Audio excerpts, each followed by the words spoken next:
leo tumekusanyika hapa. Kuna hii ministry ambayo inaongozwa na Oparanya.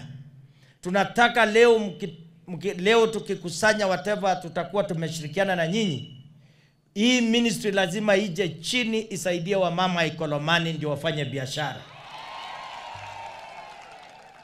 So hivi kundi ukiangalia wamama vile wameng'ara, hawajang'ara bure, ni kwa sababu wanafanya bidii usiku na mchana.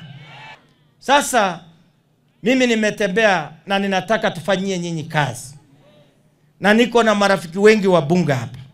Tumesema wamama simameni kangari. Msimame kwa bidii zenu kwa kikundi.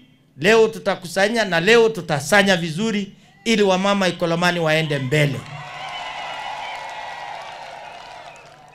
Mimi najua yule mgeni nitamuita hacha hapa atakuja aseme, alafu kisha pia amerepresent rais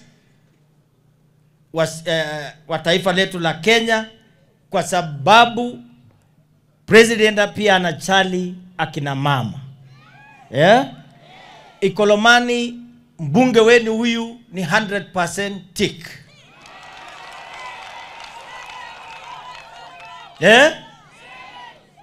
Huyu ni sure bet.